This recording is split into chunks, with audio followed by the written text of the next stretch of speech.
David, I feel like we're quite privileged to have you here. It's been a whirlwind 24 hours for you. It absolutely has been. I'm overwhelmed with everything that's happened. It's been fantastic 24 hours. If we could just talk us through exactly how this came about. I mean, was it just an idea that's just taken off? Just explain it to me. Well, it really all started on Saturday. News came through that the game was called off at quarter to two, having been declared playable at I think it was 12 o'clock. And if you followed football, then you know there's nothing more frustrating and disappointing than a cancelled game, particularly if you travel a long way. You spend all week looking forward to it, and then so I have a terrible feeling of disappointment. And I think particularly Burton Albion fans, and they'd come a long way. It's the best part of 200 miles in these weather conditions, the floods and everything else. So they'd come a long way to be turned away. I can imagine how they felt.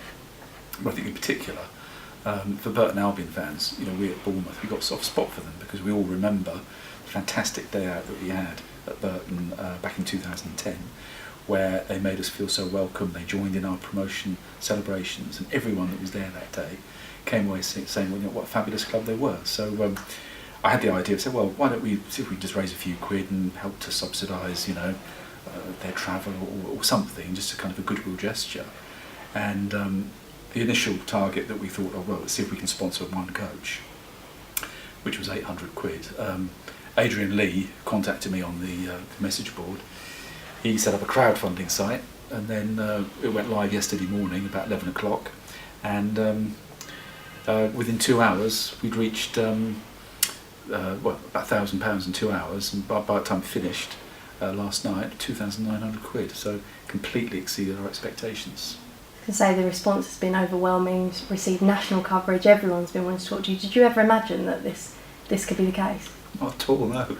It's been a very pleasant surprise. And obviously you've been in here today and spoken to the press, and also Jeff Mossin. What did he have to say to you? Well, he was delighted. He felt that it showed the club and the supporters of this club in a very, very positive light. I think Bournemouth is a club that's well regarded in the football world as being a friendly club, and I think our fans are a very generous bunch of people, and I think they proved that yesterday. And of course it's not just been Bournemouth supporters that have been donating, it's kind of gone beyond that now. Absolutely. There were donations on there from Fulham, from Scunthorpe United, from somebody in Sweden, Liverpool, lots and lots of clubs, all saying the same kind of thing, that this is a great initiative and we're all part of the same football family and we should look after each other. So yeah, it was a really brilliant experience. And we've seen some of the messages from Burton supporters, but what has been the response from them? From Burton supporters? Yes. Well, they can't believe it. They're absolutely over the moon, as you say. I think that they're genuinely touched by the generosity of everyone. And of course, the game is next Tuesday, and you must be really looking forward to it, especially now the winner's going to play Liverpool. What an incentive. Well, that's right. When we set this thing up at 11 o'clock in the morning yesterday, we didn't know that the game against Liverpool would be dependent on the result. So it adds a lot of extra spice to the occasion. It's going to be, I think, a sellout. There's going to be a big contingent of Burton fans there, which will make the occasion even better. So I can't wait. What do you expect from the actual game?